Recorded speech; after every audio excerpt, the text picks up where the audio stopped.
하나님 말씀 마태복음 6장 24절입니다. 한 사람이 두 주인을 섬기지 못할 것이니 혹이를 미워하고 저를 사랑하거나 혹이를 중히 여기고 저를 경히 여김이라. 너희가 하나님과 재물을 겸하여 섬기지 못하느니라. 아멘. 말씀 제목은 가볍게 여기는 하나님입니다. 말씀 제목은 가볍게 여기는 하나님입니다. 우리가 하나님을 믿으면서 내가 믿고 있는 하나님은 어느 정도의 무게감 있는 분인가, 이것에 대해 스스로 질문하고 답변할 필요가 있습니다. 어떤 사람에게는 하나님의 무게가 명예보다도 혹은 세상 쾌락보다도 때로는 돈보다도 명예보다도 못할 수 있습니다. 그런 의미에서 우리가 하나님을 믿는다 할 때에 내가 믿고 있는 하나님의 가치 그리고 그분의 무게감이 내게 어느 정도 다가오냐에 따라서 내게서는 하나님이 한없이 가벼운 하나님이신지 아니면 그 하나님이 내게 정말 무겁고 또 놀랍고 위대하신 하나님인지가 결정이 납니다. 신앙생활 하다 보면 처음 하나님을 믿었을 때에 또 첫사랑을 경험할 때에 주님으로 인한 은혜가 너무 커서 내 생명을 드려도 아깝지 않는 그런 하나님이었을 겁니다. 대부분의 사람들이 하나님을 그렇게 잘 사랑 가운데 뜨겁게 믿다가 신앙 몇 주가 1년, 2년, 3년 지나면서 지속적인 하나님 은혜가 그들에게 유지되지 않고 또 놀라운 하나님 회심의 역사가 계속적으로 반복적으로 일어나지 않으면 어느 때인가부터 하나님을 향한 영혼의 실증이 생깁니다. 영혼의 실증이 딱 생기면 그 다음부터는 이제 우리 시선이 하나님이 아닌 다른 것을 향하게 됩니다. 다른 것을 향하게 될 때에 이제 그 하나님이 이전에는 하나님의 가치가 혹은 하나님 그분이 내게 와닿는 것이 너무 크고 또 무겁고 아주 정말 묵직했는데 세월이 지나면 지날수록 하나님은 가벼워지는 거예요. 여기로부터 우리 영적으로 심각한 문제를 이제 겪게 됩니다. 여기서 두 가지 키워드가 있습니다. 하나는 사랑하거나 다른 하나는 미워하거나. 그러니까 여기 우리 본문 가지고 요즘 설교 많이 하잖아요. 근데 사랑하거나 미워하거나. 어떤 이 말이 우리에게는 좀 이해가 안 되는 게 내가 물질과 하나님을 좀 겸하여 섬겼다고 해서 내가 하나님을 미워하지는 않습니다. 그럼 분명히 그렇게 말하거든요. 성경에 하나님을 가볍게 여기는 그 행동들이 이제 했던 사람들이 이제 나와요. 그들의 특징이 뭐냐면 하나님보다는 사람을 더 두려워하거나 하나님의 평가보다는 사람의 평가를 더 소중히 여기는 사람들 속에 하나님의 무게감은 한없이 가볍습니다. 그런 의미에서 우리는 어떠한가? 그러니까 조회슬 목사님이 어떤 사람이 신앙을 모르면 그 사람의 지갑을 봐야 된다라고 했는데요. 말은 하나님을 사랑한다 하고 또 말은 하나님을 뜨겁게 뭔가 한다고 하면서 하나님께 드리는 헌금이 인색하게 드리는 사람은 그 사람이 정말 하나님을 사랑하는 사람은 아니에요. 웨슬리 목사님이 무슨 헌금을 강조하려고 그 말씀한 게 아니라 진짜 하나님께 온전히 그분을 믿고 따르는 사람들은 예수님이 뭐라 했어요?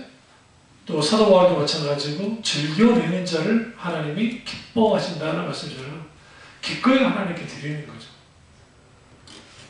여기 무게감입니다. 무게감.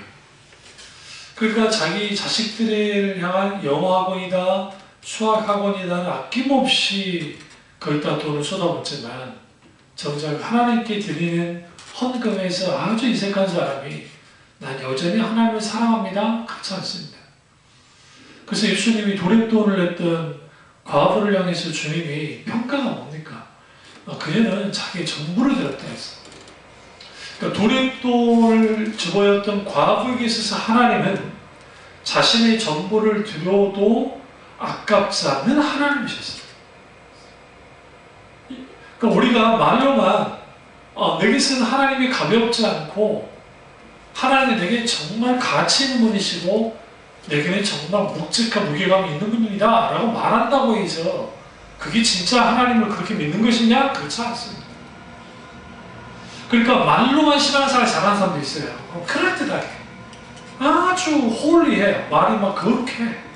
근데 실제로 그들의 삶과 행동을 들여다보면 그렇지 못한 사람들이 생각보다 많아요. 여기서 우리가 어떤 심각한 가운데 있냐면 두 가지 우리는 결단을, 두 가지 상황에 놓여 있는데 다시 말씀드리지만 사랑하거나 미워하거나. 미워하면 하나님은 한없이 가벼운 분입니다.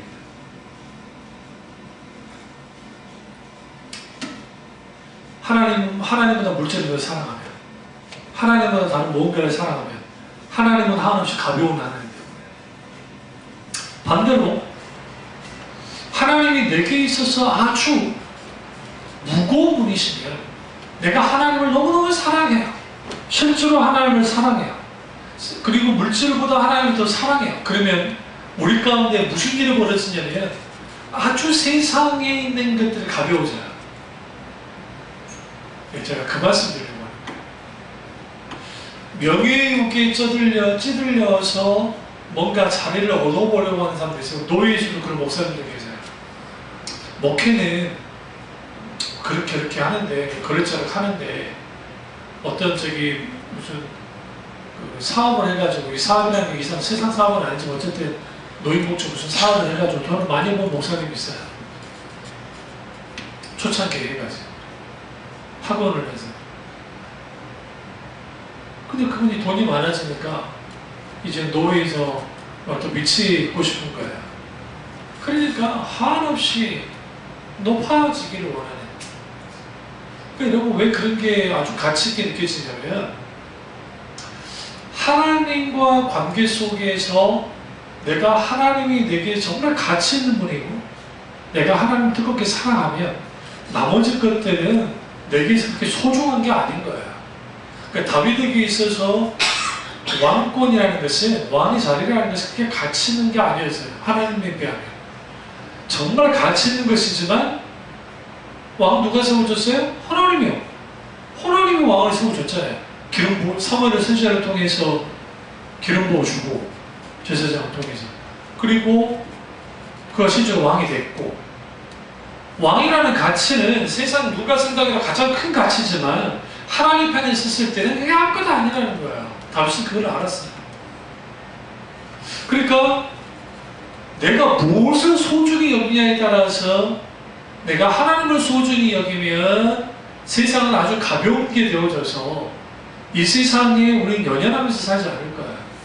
그게 명예이든 그게 쾌락이든 그게 무슨 권력이든 물질이든 어떤 심지어는 건강이든 간에 어떤 것이든 간에.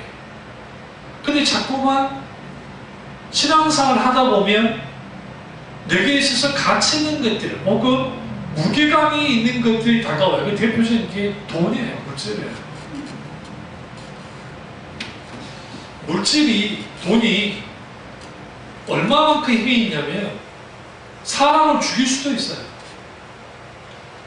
돈 가지고 천고살인업자, 살인업자 해가지고 할 수도 있고, 그 돈 가지고 못할 일이 없을 만큼 아주 그런 위력이 있는 게 돈입니다. 근데 그 돈이라는 것이 양날의 검이어서 다른 사람만 찌르느냐? 아니요. 그 사람도 찔러요. 왜 하나님은 내게서 이렇게 가벼워져 버렸을까? 오늘 키워드 두 가지 계속해서 나갈 겁니다. 미워하거나 사랑하거나. 내가 하나님을 사랑한다는 게 뭔지, 그리고 내가 세상을 미워한다는 게 뭔지를 알아야 돼요. 다시 말하면 내가 세상을 미워해야지 한다고 세상을 미워지지 않아요. 하나님을 사랑해야 세상을 미워해요. 그럼 세상을 미워한다니까 세상을 조져하고 그 차원에서 말하는 게 아니라 적어도 세상 사랑에 빠지지 않아요. 그러니까 하나님 사랑과 세상 사랑 혹은 하나님 사랑과 자기 사랑은 같이 갈 수가 없어요. 절대로. 둘 다 사랑한다고 한다면 결국은 뭐예요? 둘 다로부터 버림받을 수밖에 없는. 결국은 둘 다를 사랑하면 하나님을 사랑한 것이 아니라고 예수님이 말하고 있습니다. 그런 의미에서 하나님을 중요하게 여길 것인가? 아니면 하나님을 가볍게 여길 것인가? 길거리 가서, 아니 교회마다 가서 물어보세요. 당신은 하나님을 중요시 여깁니까? 가볍게 여깁니까? 다 중요시 여긴다 그래요. 그러나 그 물질 앞에서는, 이권 앞에서는, 혹은 다른 어떤 것 앞에서는 하나님 그분이 뭐여야 돼요? 아주 가벼워져요. 이게 문제입니다. 이게 아주 심각한 거예요. 그러면 오늘 우리가 신앙생활하면서 왜 하나님이 이렇게 가벼워져 버렸는가? 그럼 그 이유는 뭘까? 첫째로 내가 변했기 때문에 그렇습니다. 하나님은 변하지 않아요. 성경에 하나님은 어제나 어디나 영원토록 동일하신 분이라 라고 말했습니다. 그러나 이사야서를 봐도 인간은 본심이 원래 악하다라고 한 것처럼 인간은 기본적으로 변심이 이게 정말 밥 먹듯이 막 변심하는 거예요. 그러니까 주님을 향한 한결같은 순전한 마음, 한 마음을 가지고 주님을 섬기면 좋겠지만 그러지 못한다는 거예요. 그럼 왜 그래요? 살다 보면 이것도 필요하고 저것도 필요하고 이것도 원하고 저것도 원하고 하고 사탄은 끝없이 우리를 유혹하고 세상도 끝없이 우리를 유혹하고 그리고 우리는 살아간단 말이에요. 그렇게 살고 살아요. 요즘 같은 추운 날에도요, 제가 교회에 내려다 보면 그 등산 가시는 분도 있어요. 이렇게 추운데도. 영하 뭐 5도, 6도에도 등산 옷 입고, 뭐 저기 하고, 완전 무장해가지고, 그 사람은 왜 그러냐. 건강 지키려고. 더 건강해지려고. 육신의 건강은 그렇게 신경 쓰는지 모르지만, 영적인 건강을 신경 쓰지 않죠. 오늘날, 왜 우리가 이렇게 변심하느냐? 그 이유는 마음을 지키지 못해서 그래요. 내가 변하는 거야. 세상이 이렇게 흔들리면 이렇게 흔들리고 저렇게 하면 저렇게 흔들려요. 왜? 이런 관심사가 하나님이 아니라 하나님 말씀이 아니라 관심사가 세상 것이거든. 관심사가 정치, 관심사가 오락, 관심사가 놀고 먹는 거, 관심사가 여행, 관심사가 어떤 거. 정작 하나님 그분에 대해서 관심 갖지 않아요. 하나님이 미쳐지는 거예요. 어떤 목사님이 글 가운데, 그 책 가운데서 썼던 그 말이 참 옳은 말인 게, 이 사람들이 인터넷이다, 무슨 스마트폰이다, 이런 것들이 발전하다 보니까, 이제는 온통 뭐가 다 가르쳐 있냐면, 세상 정보는 가르쳐 있는데, 그 자리에 하나님이 설 자리가 없는. 하나님을 생각조차 하지 않는. 그러니까 우리는 자꾸만 하나님을 잊어가니까 하나님을 가까이하고 가까이해야 그것이 사랑의 관계 속에 있고 그 가까이함의 성계에서 복이라는 것처럼 하나님께부터 영향을 받을 텐데 하나님에 대한 생각이 사라지기 시작하니까 경건의 예술도 사라져버렸으니까 당연히 뭐 하겠어요? 변하죠. 여기서 변한다면 좋게 변하는 게 아니고 나쁘게 변하는 거예요. 이렇게 생각하시면 돼요. 그리스도인은 마치 언덕 위에, 천국이 위에 있다고 한다면 언덕이 올라가는 사람과 같아요. 그러니까 계속 우리는 올라가야 돼요. 그래서 영적인 성장은 그리스도인에게서는 반드시 있어야 돼요. 조금이라도 성장해 나가야 돼요, 영적으로. 성장하고. 그리고 오늘날 우리가 이걸 좀 생각해 봐야 될 게 많은 사람들이 신앙 요초만큼 기도가 성장하지 못해요. 저 오늘 그 기도와 관련된 그 말씀을 쭉 준비하고 이제 우리 비전트리 컨퍼런스 할 때에 이 메시지를 다 이제 털어놓을 겁니다만은 아끼고 아껴주기 이 설교를 축적하냐라고 수요와 금요 차례 때 지금 저희가 준비하고 있는 그 말씀들을 지금 내가 설명하진 않아요. 그런데 그래서 중요한 게 뭐냐면 언덕 위로 올라가요. 그것도 경사가 좀 있어요. 여기 걸어 올라간단 말이에요. 근데 그 자리에 가만 딱 서 있다고 가자마자 그럼 우리는 계속 거기에 서 있을 수 있습니까? 어느 정도까지는 버틸 거예요. 이렇게 있다가. 그러면 해도 안 돼 무슨 일이 벌어지죠? 뒤로 안 밀리려고 주저앉는 거죠. 근데 주저앉아도 안 돼요. 그럼 결국 뭐예요? 뒤로 밀려나요. 계속 올라가야 돼요.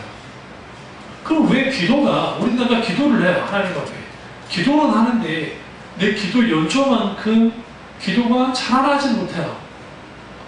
그 이유는 뭐냐면 거기는 잘못된 기도를 했기 때문도 있지만 제가 이때까지 설교했던 기도 그리고 제가 쓴 책 그 하나님 얼굴을 구하는 기도만 읽어도 충분히 내가 어떻게 기도할 방향은 확실하게 제시됐다고요. 그런데 그런 식의 기도보다는 일단은 무슨 일이 있으면 자기 가지고 있는 기도 제목만 나열하고 끝내버리는 거예요. 이거 우리 교인들도 무시 못해요. 그렇게 가르쳤어도 그런 기도 제목이 있을 때는 부르짖어 기도하다가 그 기도 제목이 사라지면 혼자 그 문제 또 돌아간 거예요. 이게 하나님의 손을 구하는 기도의 전형적인 특징이에요. 그럼 왜 그러느냐? 첫째, 하나님을 알지 못해서 그래요. 하나님을 아는 지식의 바탕에서 기도가 돼야 되고 또 하나는 하나님 말씀을 묵상한 게 없어서 그래요. 무슨 말이냐? 내가 기도할 때 내 필요 뭐 어떤 상황을 꼭 기도하지 않아요. 우리는 늘 내가 지금 인식하고 생각하는 하나님만 해가지고 기도를 해요.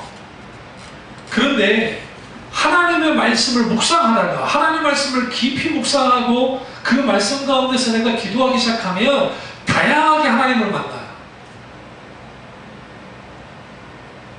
그러니까 하나님이 고정된 게 아니라 하나님 그분을 다양하게 만난다. 왜 그러냐면 성경 하나님의 아브라함에게 나타났던 하나님과 요셉에게 나타났던 하나님, 물론 거기에는 엘샤다의 하나님, 전능하신 하나님으로서 나타나긴 했지만 적어도 요셉과 이삭이 혹은 야곱이 경험했던 하나님은 엘샤다의 하나님이긴 하지만 동시에 그 개인적으로 만났던 하나님의 스토리는 다 달라요. 나는 그냥 그 말씀을 묵상하다가 그 하나님 그걸 가지고 말씀과 기도로 나아가면 이게 묵상기도예요. 말씀 가지고 나가는 게 묵상기도라는 거예요. 그랬을 때 다양하게 하나님을 경험하고 만나는 일들이 벌어져요. 그러니까 기도할 때에 무슨 답답해지지 않아요.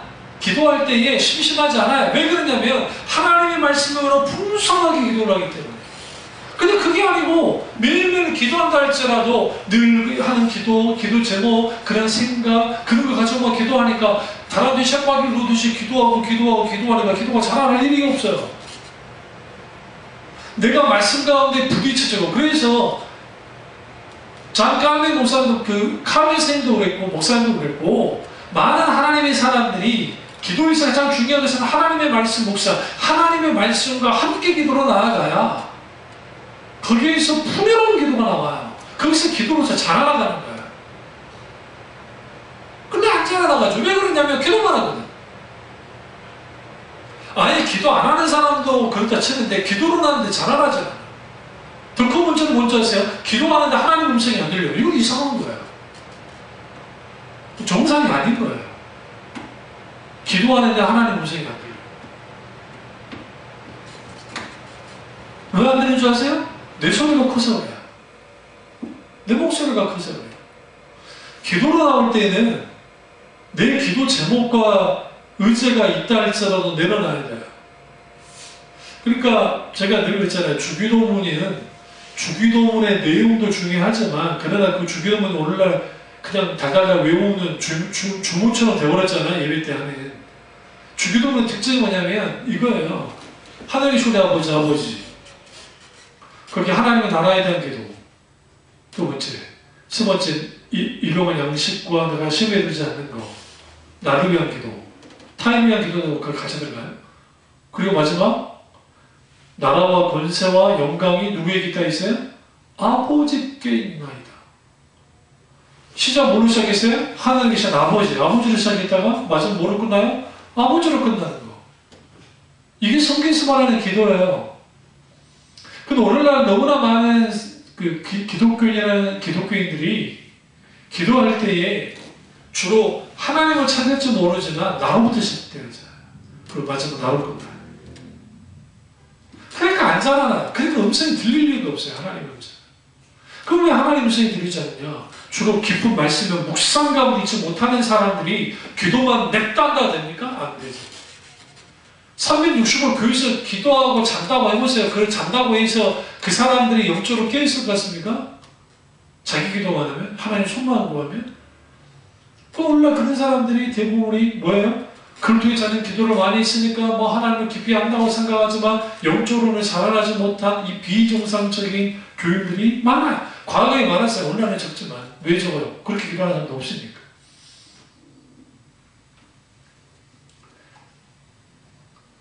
그 하나님이 가벼워진 이유는 뭐냐? 내가 변하기 때문이다. 그것도 좋게 변한 게 아니라 나쁘게 변하기 때문이다. 왜 나쁘게 변하느냐? 하나님과의 관계에서 문제가 생긴 거야.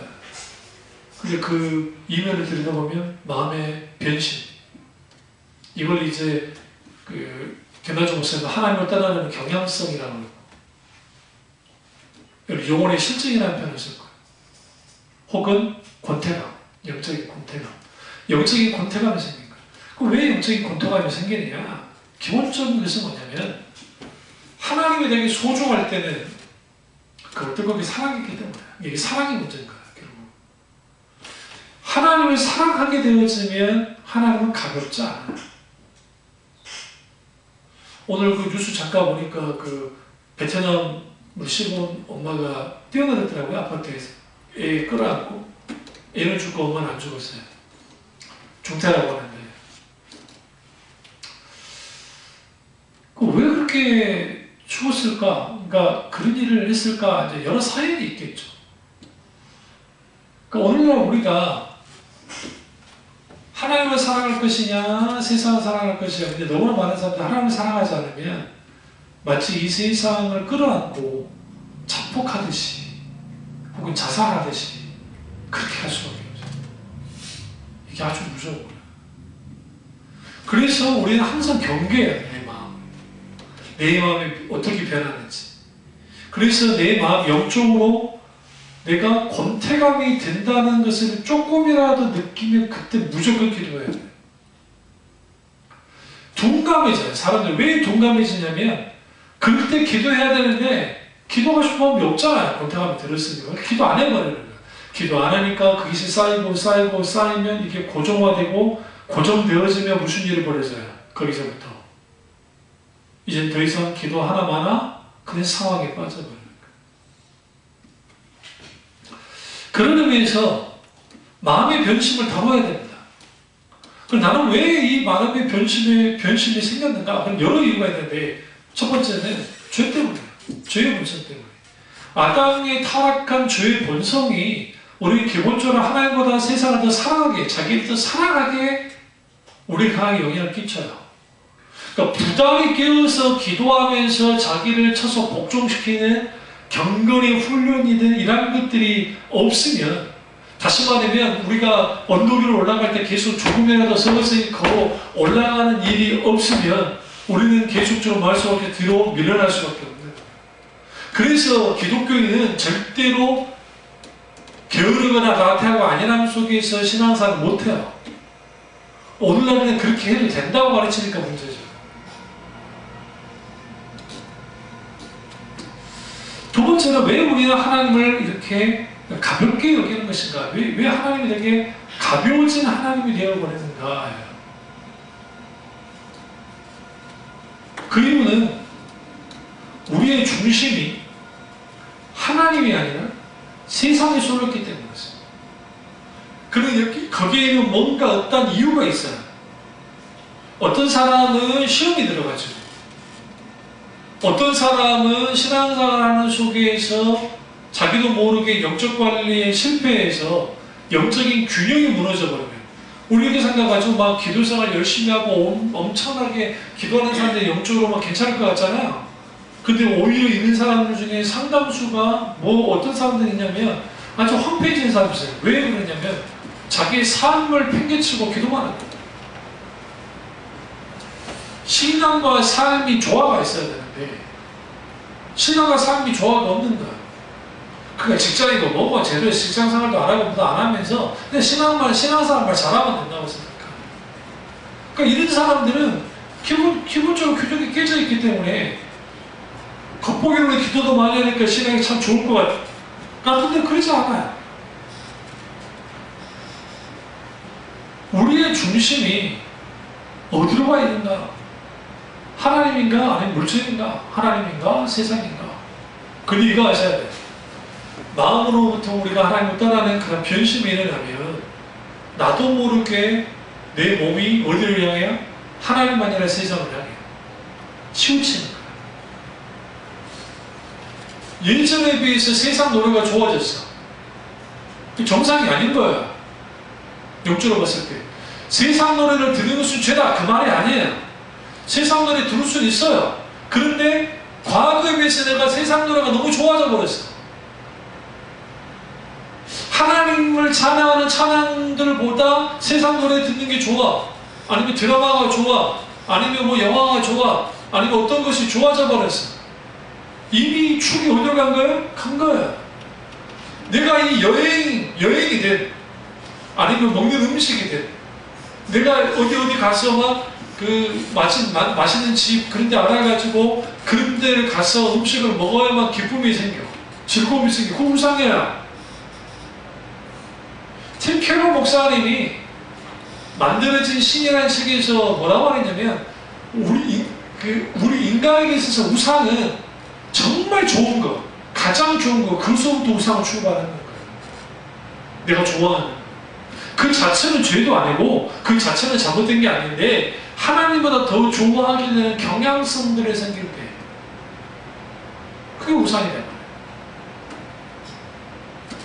내 마음이, 내 몸이, 내 중심이 이동하는 거죠. 중심이에요. 근데 놀라운 것은 그 중심을 바로잡는 게 기도예요. 내가 하나님을 매일매일 찾으면서 내가 조종하고 영적으로 조종하면서 하나님께로 전환하는 일들이 일어나야 되는데 오늘날 그런 일들이 벌어지지 않는 거예요. 조종하지 않으니까. 그럼 왜 조종하지 않아요? 당연히 조종하지 않는 이유가 뭐냐면 일단 기도 생활도 하지 않지만 설사 기도 생활을 한다 할지라도 그 기도 ABC 중에 기도가 뭔지도 몰라요. 어쨌든 기도만 하는 거야. 칼빈 스님이 하나님을 아는 지식으로 바탕으로 기도가 아니면 진짜 기도 못해요. 지금 당장 제대로 여러분 저희 설교를 듣고 있는 분들 기도 제대로 하시려면 제가 쓴 하나님을 아는 하나님 얼굴을 구하는 그 기도 있죠? 그 책 읽어보셔야 돼요. 쭉 보셔야 돼요. 왜 그러냐면 거기 정확하게 다루고 있어요. 기본적인 거. 이번 이제 비전 트립 때는 기도 배우기라고 하는 큰 주자 아래서 부제문은 기도의 첫 발을 내디다라는 그런 부제를 붙였는데요. 우리가 애들이 걸을 때 첫 딱 걸을 때 있잖아요. 그 뜻이 첫 걸음. 그러니까 기도를 하는데 하나님의 그 잡생각 많이 하는 사람들, 그리고 기도를 하는데 막 눌리고 기도하는데 막 그런 것들, 이게 다 자연스러운 거예요. 아니 기도 안 했던 사람들 어떻게 하겠어요? 저 그거 다 통과하면서 기도를 했으니까. 그 자체가 나쁜 게 아니에요. 하나님이 전혀 말하지 않는 것 같아요. 기도하다가 우리의 걸림이 되니까 두 가지 때문에, 하나는 고립감, 하나는 부재. 고립감 뭐냐면 기도를 하는 나 혼자 있는 것 같아요. 또 하나는 하나님의 부재. 하나님이 이 자리에 없어. 느껴지지 않아. 기도를 하는데. 뭔지 아세요? 초점이 하나님을 향하지 않아서 그래요. 기도하실 때요, 모든 생각을 어디로 가냐면 하나님 기도해야 돼요. 기도 제목에 두지 말고, 내게 두지 말고, 하나님 기도해야 돼요. 그 훈련을 계속하세요. 저는 어릴 때부터 지금까지 그렇게 기도를 했기 때문에, 과거에 옛날에 그런 거 있죠. 한국교회 막 으쌰으쌰 기도 열심히 할 때 기도줄을 잡아야 된다고. 그런 말 안 들어보셨잖아요. 기도바를 잡아야 된다고. 그래서 어떤 사람은 30분 정도 기도해야 그 다음부터 기도 줄이 잡힌다고 하는 사람들 있죠. 그런 논리가 어디로부터 나왔습니까? 그거는 기도할 때 소위 말하는 그 기도의 엔진을 막 가열을 해가지고 열광주의적으로 막 열심히 뭔가 해야 된다고 생각하는 건데, 예수님 아버지 할 때, 그러니까 우리가 시편을 잘 배워야 되는 게, 시편에 수많은 기도가 나오잖아요. 거기 탄식시, 탄원시, 뭐 감사시, 왕의 입성시, 심지어는 또 거기에 그 승리의 찬가, 그리고 성전으로 올라가는 노래, 막 왕의 입성시, 막 기타의 그 여러 주제 속에서 감사 10대씩이 엄청나게 나와요. 그런데 그게 다 기도예요. 기도가 하나가 아니라고요. 그러니까 여러분의 스타일들, 이 설교 듣고 있는 분들 다 똑같이 저도 마찬가지고 내 스타일대로 기도하는 거 그 자체 나쁜 건 아닌데 틀에 맞추면 안 돼요. 기도라는 게요. 그리고 팀케러 목사님이 뭐라고 말했냐면 기도에서 가장 중요한 찬양이라는 거예요. 찬양을 굉장히 강조했어요. 그러니까 제가 그 부분에서는 도전을 받았는데, 그 찬양할 때에 이 사람, 그러니까 진짜 이 사람이 기도의 사람이다 아니다는 찬양하는 모습을 알 수 있다는 거예요. 왜냐하면 찬양할 때는 샤우! 외치고, 하나님 앞에 내가 춤을 출 때 춤을 추고, 내가 하나님 앞에 감탄과 감사와 영광을 확 드리면서 내가 하나님 앞에 나가 찬양한다. 그게 뭘 경험하냐면 내가 드려지는 것을 경험해요. 기도에 있어서 내가 드려지는 경험을 하는 거예요. 아, 내 기도의 말로만이 아니라, 내가 말로서 기도하는 건 사실이지만 일단은 내 마음이 하나님께 드려지고 내 영혼이 드려지듯이 그 드려질 때에 거기로부터 하나님이 찾아오셔서 노랗게 만지시는 거예요. 거기에 주님이 주시는 풍요로움이 있고 은혜가 있고 놀라운 역사하심이 있어요. 거기로부터 같이 하면 내가 자라나는 거죠. 그리고 내가 하나님을 향해서 변심했다고 것도 있으면 그걸 빨리 분별해내서 빨리빨리 마음을 돌이키는 일들. 그러니까 이렇게 마음을 안 돌이키니까 하나님은 내게 있어서 가벼워지는 거예요. 가벼운 하나님인 거죠. 중하게 여기지 않아요. 중요시. 중요시 여기지 않게 되는 가장 근본적인 원인은 결국은 내가 하나님보다 세상을 더 사랑하기 때문이기도 하고, 내 중심이 잘못 균형을 이루어서 그러기도 하죠. 내 마음이 한쪽으로 쏠려서 그러긴 하지만 가장 근본적인 이유는 뭐냐면 태도예요. 애티튜드. 태도란 말은 무슨 말이냐면 내가 고개를 딱 들어가지고 주목하여 보는 거야. 하나님을. 내가 주목하여 봐야 되는데 우리의 눈이 어디를 향하냐면 다른 데를 향하는 거죠. 제가 어렸을 때 광주 어머니가 늘 했던 말이, 야 저기 힘들고 살아도 꼭 집에 갈 때는 검은 몽다리 했다 뭐라도 좀 사서 가라 그랬거든요. 집에 들어갈 때. 뭐 이사시가 어렸을 때 경리도 그렇지만 금좀 봉지 하나 딱 두고 그거 못 찾아봐요. 그 안에 뭐가 있나. 그거예요. 우리가 하나님 막 기도하는 일에 아니면 하나님과의 그 신앙생활 하면서 우리 눈이 계속 거기만 가요. 전체 하나님께 가요. 그러니까 기도이든 찬양이든 신앙생활이든 어떤 것이든 간에 내가 왜 하나님이 이렇게 가벼워졌고 내게 있어서 하나님 그분이 이렇게 중요시 않게 됐을까? 그럼 하나님의 가치가 땅이 떨어진 건가? 주식이 떨어진 건가? 금값이 떨어진 건가? 그렇지 않을 텐데. 하나님은 여전히 언제나 그 자리에 계시는 하나님이시고 여전히 크고 광대하신 하나님이에요. 결국 누구의 문제예요? 내 문제였던 거죠. 우리의 문제. 그래서 예수님이 이 말씀하시는 거예요. 사랑하거나 미워하거나예요. 사랑하거나 미워하거나. 그래서 이게 무엇을 먹을까 마실까 입을까 염려하는 게 세상의 문제들. 근데 이거는 굉장히 중요한 거잖아요. 굉장히 중요한 거잖아요. 중요한 건데 예수님이 뭐라고 그래요? 이거는 가볍게 여겨도 되는 거야. 오히려 뭘 더 중요시하게나 하나님을 사랑하는 거예요.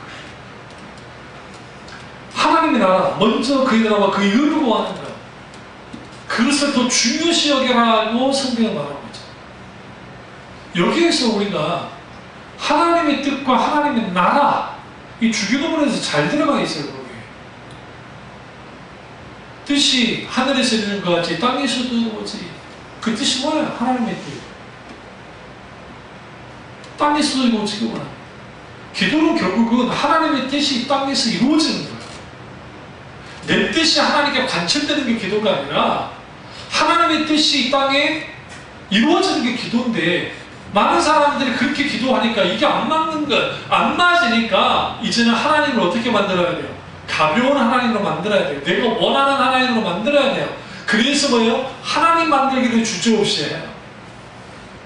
대표적인 게 우상을 찌르는 카톨릭이 그렇고 정교회가 그렇고, 대표적인 게 본용주의와 기복주의와 인본주의와 정통주의가 그렇고 율법주의가 그렇고.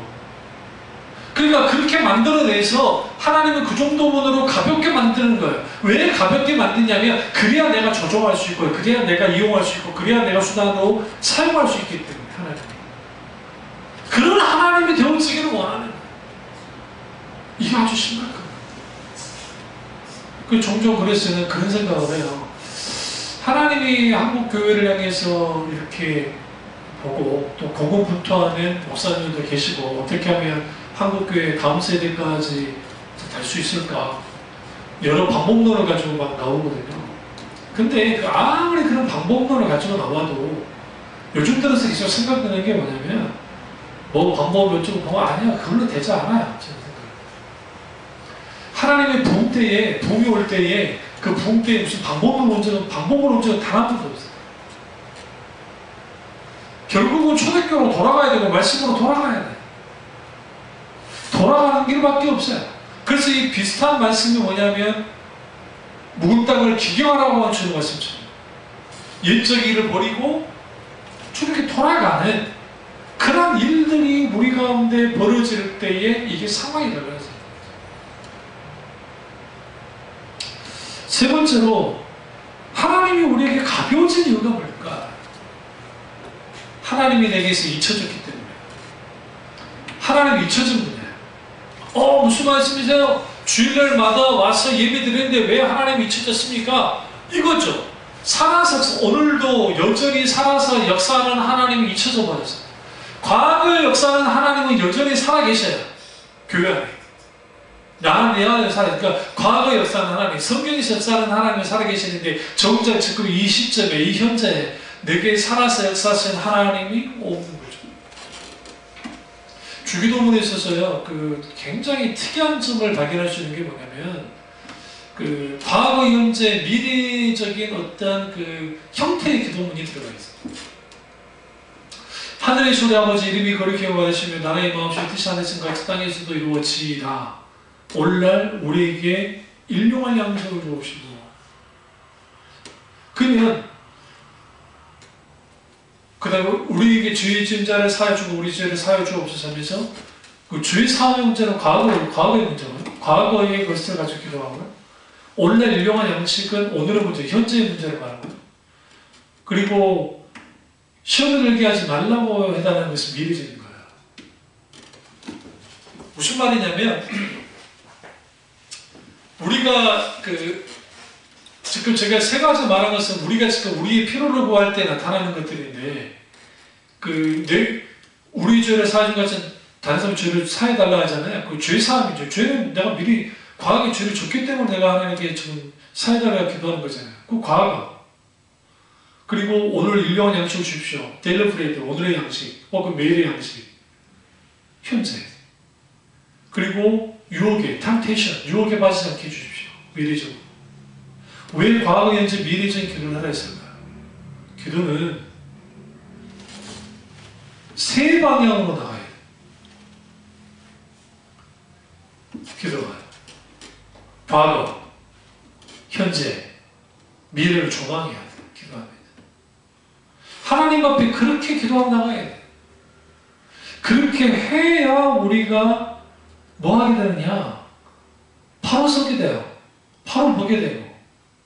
근데 그게 안 되어지면 우리의 하나님을 가볍게 여기는 모든 것들 속에 있게 되는 것들은 뭐냐면, 결국은 하나님과의 관계 속에서 가장 소중히 여겨야 될 것들이 내 눈에 보기에 그렇게 소중하지 않거든요. 그러니까 하나님이 소중하다는 것들을 계속 깨버리는 거예요. 대표적인 게 카도시, 거룩. 또 하나는 공의. 미츠모르라고 하는 이 공의. 그러니까 하나님의 거룩과 하나님의 공의 그리고 헤세드, 하나님의 사랑하고 하나님의 인자하심. 이러한 것들이 깨져버리는 거예요. 교회 안에서. 그러니까 깨지고 하나님의 신자들의 속에서 깨지니까 결국은 뭐가 이동하냐면 이게 파워쇼프트라고 하는 이제 권력이동하는 책을 엘리토폴로가 썼는데 우리 권력의 축이 움직여지는 거예요. 그러니까 내 중심 축이 이렇게 움직여지는 어떻게 움직여지냐면 하나님에게 있었던 사람들이 자꾸만 이제 다른 곳으로 움직여지는 거예요. 처음에는 자기가 몰라요. 근데 문제는 뭐냐면 그렇게 축이 딱 움직여지잖아요. 그러면 과거에 묶여있는 하나님, 오늘의 내게 역사하는 하나님이 아니라 과거의 역사는 하나님으로만 하나님을 섬기기 시작해요. 이걸 뭐라 하냐면 관념적인 신앙이래요. 머릿속에만 하나님을 신앙하잖아요. 머리로만. 온통 머리로만. 생각으로만. 관념으로만. 그럴 것이다. 그리고 그 속에는 막연하게 하나님께 기도하고 막연하게 예배드리고 막연하게 찬양을 해요. 그러니까 찬양할 때에도 자기가 형편에 맞고 형편에 뭔가 부딪히면 그때는 눈물 질질 흘리면서 찬양하다가 설교도 자기 형편에 맞는 그런 비슷한 소리 들으면 막 울고 웃고 막 기분이 좋아지고 막 아멘 아멘 했다가 그게 아니면 힘으로 왠지 아세요? 귀 있는 자는 성령이 하시는 말씀을 들을지어다는 말씀처럼 주님 말씀하십시오. 종이 듣겠습니다는 태도가 없어서 그래요. 그럼 왜 그러느냐? 이미 그들에게 믿고 있는 하나님이라는 것이 하나님이라는 분이 성경에서 말하는 하나님이 아닐 수도 있다는 거예요. 당연히 하나님이 가벼울 수밖에 없어요. 그리고 또 하나는 가벼워야만 해요. 그래야 세상과 하나님을 겸하여 살아갈 수 있으니까. 하나님의 무게가 너무 크니까 예수님이 하나님만 사랑해야 한다고 그러잖아요. 그러니까 이 하나님의 무게를 줄여버려야 돼요. 근데 하나님은 줄여지지 않잖아요. 줄일 수도 없고 그러니까 우리가 줄이는 거예요. 내가 줄여버리는 거예요. 이걸 어떻게 할 수 있느냐? 이스라엘 시대에 그들이 하나님께 제사 드릴 때 마다만 바를 뿐이라 했잖아요. 이게 왜 무서운 말씀이냐면 그들이 엄청난 수많은 번제와 제사를 드렸어요. 엄청난 열정으로 우리보다 더 열정으로 했단 말이에요. 그 시대가. 그 시대에는 의식이 가득했던 시대예요. 근데 마당만 밟을 뿐이라고 그랬어요. 예레미야 시대는 마찬가지예요. 마당만 밟는 거예요. 왜 마당만 밟아요? 그들이 원하는 것을 얻게 해주시는 하나님, 그들이 원하는 하나님이 원했고 그렇게 실제로 그들은 믿었어요. 그리고 그것이 신앙의 정석, 신앙이 진짜라고 자기들의 신앙이 진짜라고 생각했단 말이에요. 근데 문제는 뭐냐면 하나님이 가벼워져 버렸잖아요. 진짜 하나님은 가벼워지지 않았지만 가벼워질 수도 없지만 그 하나님은 가벼워져. 어디서? 내 마음속에서, 어디서? 내 신앙 속에서, 어디서? 내 영혼 속에서 하나님이, 내 존재 속에서 하나님이 가벼워졌기 때문에 그 가벼워지는 하나님 때문에 내가 굳이 하나님 사랑과 세상 사랑, 물질 사랑에서 그래서 갈등할 이유가 뭐가 있냐고요. 둘 다 사랑하고 그러지. 그래서 호세아 시대에 호세아에게 참견한 고멜의 참여인 고멜과 사랑을 들어가신 거예요. 왠지 아세요? 고멜은 호세아도 있었지만 다른 남자도 사랑했어요. 호세아는 고멜만 사랑했고, 그러니까 이 상황 속에서 무슨 일이 벌어졌냐면 둘 다 사랑하고 나가겠다는 거예요. 세상과 하나님을 똑같이 사랑하겠다고 나오니까 호세아 선지자를 통해서 다 보여준 행동연으로 다 보여준 거야. 얼마나 그 호세아가 고통스러워합니까? 아파합니까? 인내, 정말 인내가 있는 사랑을 하는 거잖아. 그런 상황이 벌어지면 하나님은 가벼워져 있기 때문에 가벼워지니까 당연히 하나님을 움직일 수 있어요. 부담이 없어, 부담. 그래서 예배 드릴 때 태도를 보면 조는 사람, 장난치는 사람, 끔짝짝 씌는 사람, 뭐 과자 먹는 사람, 뭐 예배 드릴 때 다 별짓을 하는 사람들 있죠. 왜 그런지 아세요? 그들에게 있어서 하나님이 가벼우니까 그래요. 가벼우니까. 목사님들이 그래서 그 설교할 때 태도를 지적하는 목사님들이 왜 그러냐면 그게 단순히 설교에 뭐 눈에 거슬리고 그래서가 아니라 그런 것들은 아주 그냥 근본적인 움직임이에요. 그럼 목사님들은 어떠냐? 이게 좀 과감해. 노예 때 노예 예배를 드리는데 노예하기 전에 예배를 드리고 그 다음에 입으로 성찬하는 식으로 해요. 그런데 딱 보면 조롱문부터 시작해서 찰요라가 해서 이제 이거 생각하시는데 이제 오늘 그 노예 회의할 때 하는 그 찰요가 딱 나와요. 그러면 여기 순서라든지 뭐 내용들 다 그거 보잖아요. 그거. 심지어는 스마트폰 빼가지고 그거 보는 사람. 자기 교인이 그랬으면 가만 안 뒀을 텐데 그런 분이 계셔. 잡담하는 분도 있고. 늦게 어떤 목사가 오는데 노회자 목사님 설교하고 있는데 이러는 같이 막 악수하고 와서 막 그러고 있어요.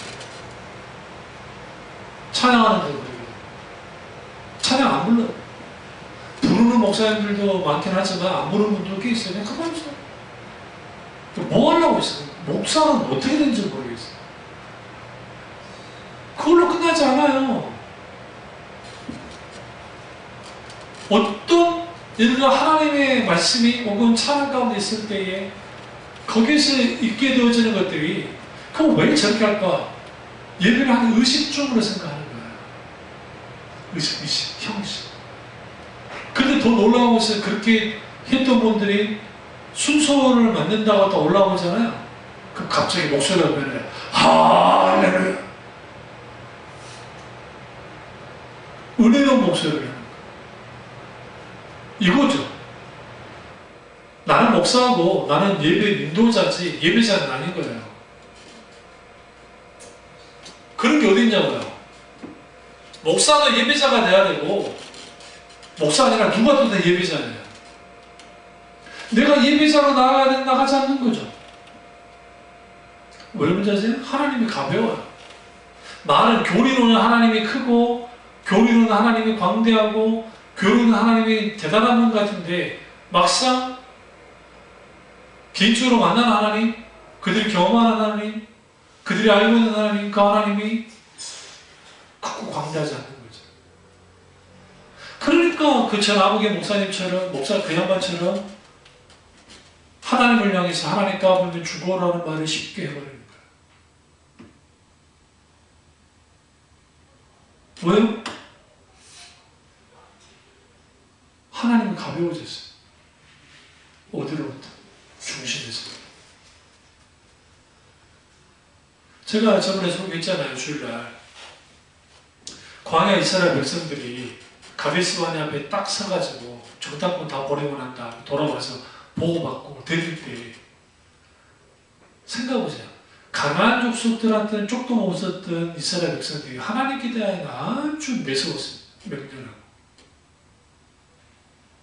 하나님께 대하여 맹렬하게 막 대죠. 그 이유는 하나님이 적극 치지는 않잖아요. 폭군이 아니셔서. 주는 끝없이 인자하심으로 받아들이시고 인내해 주시니까. 그러니까 하나님이 가볍게 보이는 거예요. 하나님이 그렇게까지 그런 분이 아닌 것처럼 보이는 거예요. 심지어는 그런 일이 계속 벌어지니까 고라가 무슨 짓거리 합니까? 하나님과 모세를 향해서 대적할 상관 아닙니까? 그러니까 하나님이 죽여버리잖아요. 그들을. 딴 말로 해서 불을 내서 태워 죽여버리잖아요. 눈에 보이게 주잖아요. 이스라엘 백성, 그러니까 성경 보세요. 고라의 반역 이후에 이스라엘이 감히 모세를 향해서 반역을 못 일으켜요. 왜냐하면 하나님 죽여버리는 걸 봤기 때문에. 그렇게 하나님이 다뤄야 그제서야 중단하지만 그들의 행동으로는 중단했을지 모르지만 그들이 죽을 때까지 마음으로는 계속 하나님을 향해서 대적했다는 거예요. 그러면 신명기에 보면 맞죠. 신명기에 모세가 전전하게 말합니다. 그럼 내 안에 하나님의 가벼워지면 무슨 일이 벌어지냐? 내 영혼의 황폐해집니다. 그리고 내가 믿고 있는 하나님이 지겨워져요. 내가 믿는 하나님이 고태감이 생겨요. 왜? 아름답지 않으니까. 티케너 목사님이 하나님이 아름다움에 대한 부분을 좀 쓰셨는데요. 자, 그걸 읽으면서 느꼈던 게 뭐냐면, 조나단 에드워드 목사님도 아름다움의 신학이라는 책을 아주 깊이 썼는데, 이제 조나단 에드워드 목사님은 신학자고 학자이기 때문에, 또 교육가이자 철학자이자 사상가이자 신학자이기 때문에 그 글들은 어려워요. 솔직히 말씀드리면. 실제로 읽으라도 읽기 쉽지 않는, 그래서 그 책을, 그 부분을 어느 정도 챕터를 김나주 목사님이 이제 좀 잘 하셔가지고 그 부분을 좀 다룬 게 있고, 또 그 제가 그 책을 읽어보긴 했지만, 그리고 그 글들을요. 그리고 그때 그 팀 켈러는 하나님 그분의 아름다움을 기도 가운데 충분히 경험할 수 있어요. 그건 옳은 말이에요. 왜냐하면 하나님의 말씀을 풍요롭게 묵상하잖아요. 풍요로운 묵상함 속에서 하나님을 풍요롭게 경험을 해요. 말씀과 기도 같이 가야 돼요. 말씀과 성령이 같이 가야 되는 것처럼 말씀과 기도는 같이 가야 돼요. 둘은 같이 가는 것이지 따로 가잖아요. 풍요로운 말씀이 있는 사람들이 기도의 풍요로움 속에 있는 거지, 기도만 냅다 한다고 해서 풍요로워지니까 풍요로워지지 않아요. 절대로. 그래서 오늘 말씀처럼 하나님을 가벼워진 하나님 그분 자신이 가벼워지는 게 아니라 우리가 그 하나님을 가볍게 만드는데, 결국은 우리의 태도가 하나님을 향해서 어떻게 보고 있냐는 거예요. 자꾸만 우리는 과거에 묶인 하나님으로 계속 바라보다 보는 거예요. 물론 현재 역사하는 하나님에 대해서 본영주의나 적극적 사고방식이 그걸 강조하지 않는 건 아닙니다. 근데 문제는 뭐냐면, 그들이 강조하는 부분은 뭐냐면, 소위 말하는 기도라고 하는 막는 열쇠, 그리고 그들이 하는 종교적인 열심, 그리고 긍정적인 생각, 창조적인 에너지, 이걸 통해서 이루어가자는 거예요. 하나님이 역사할 수밖에 없는 상황을 만들어내자. 그리고 믿어라. 안 믿어도 믿어라. 하나님 하신다. 그 현실적으로 하나님 역사하신다. 막 기도하는 거예요. 근데 정작 그것이 하나님의 역사인지 어쩐지 어떻게 알아요? 그 일이 이루어지니까 우리 교단의 큰 교회, 돌아가신 오 목사님이 무리하게 교회 요청하지 말라고 하셨어도 밀어붙였던 그 교회에 그렇게 지금 건축된 게 하나님 하신 겁니까? 그게? 묻고 싶어요. 세상에 지탄받는 일들을 하면서 한국교회에 맥가브란의 성장주의가 들어와서, 맥가브란이라는 분이 자비량 선교, 자조, 여러 가지 좋은 긍정적인 것도 있지만 이번에 적극적 사고방식과 끌고 들어온 분이에요. 한국교회 안에 끌고 들어와서 하는 게 뭐냐면, 어떤 상황에도 결과물적으로 된다는 거예요. 그러니까 어떤 상황에서 결과가 좋으면 되는 거예요. 그러니까 그냥 과정은 어떨까 할지라도 결과물은 좋아요. 성경에 그렇게 어딨냐고요. 과정 속에서 결과가 나와야 되는데, 과정은 어떨까 할지라도 결과물은 좋으면 된다. 소위 실용주의가 들어오죠. 기독교 실용주의가. 세상 실용주의. 그럼 그 자리를 왜 차지할 수밖에 없냐면, 그게 하나님을 대신하는 거예요. 그래서 교회의 돈의 시스템, 그러니까 사람, 인적 자원, 돈 자원, 어떤 자원에서 교회가 움직여져 버리는 거예요. 이걸 그 센터 처치라고 하는 책에서 팀 켈러 목사님이 정확하게 다루고 있는 거예요. 교회가 지금 사람들에 의해서, 그리고 인적 네트워크에 의해서, 그리고 소위 돈에 의해서, 프로그램에 의해서 이게 움직여지는데, 이게 정상은 아니라는 거예요. 이게. 근데 왜 그렇게 되느냐? 이게 힘이 있어요. 왜냐하면 하나님을 먹고 하나님이 하시도록 하고 하는 과정 속에서 이게 쉽지 않잖아요. 근데 문제는 뭐냐면, 어떤 성과는 있는데 그게 뭐가 없냐면 성령의 기름부음과 성령의 역사 속에서 있게 되어지는 놀라운 하나님의 임재예요. 하나님의 놀라운 임재, 하나님의 임재를 경험해야 하나님의 아름다움을 경험할 거 아닙니까? 하나님의 아름다움을 경험해야 그 하나님을 더 사랑할 거잖아요. 더 깊이 묵상하고 그분과의 관계 속에 더 깊이 나아가고 기도의 깊은 세계 속에 들어가는 거죠. 신앙의 세계도 달라져요. 더 중요한 것은 그 하나님은 높고 위대하고 강다신 하나님뿐만 아니라 내게 너무나도 중요하디 중요한 하나님이 되어져서 내 생명보다도 소중하고 가치 있는 분이 되어져요. 그분을 위해서라면 내가 무엇을 할 수 있다고 하는, 그것은 나의 종교적 의무와 내 덕목을 쌓기 위함이 아니라 내가 너무 주님을 사랑하기 때문에, 근데 그 사랑의 근거는 주님이 나를 그렇게 사랑하기 때문에, 사랑하셨기 때문에, 그것도 사랑하고 계시기 때문에, 그 사랑과 사랑의 충돌이 있을 때에, 여기서 충돌은 나쁜 충돌이 아닙니다. 하나님의 사랑과 나의 사랑의 충돌 지점에서 뭐가 일어나요? 스파크가 일어나잖아요. 거기에서 무슨 일이 일어날까? 거기에 하나님의 부흥이 일어나는 것이고 회복이 일어나는 것이고 놀라운 하나님의 역사하심이 있는 거예요. 참배중학교에 그게 필요해요. 안수호 목사에도 그게 필요해요. 이 사실을 깨닫고 잘 생각해 보십시오. 내게서 하나님이 가벼워지셨는가? 아니면 여전히 하나님은 무겁고 중요한 분으로 소중한 분이신가? 잘 분별해서. 적어도 우리 참여자와 교우들은 우리에게 지극히 귀하고 아름다우신 하나님, 그 하나님을 소중히 여기는 저와 여러분 되시기를 주님으로 축원합니다. 기도하겠습니다.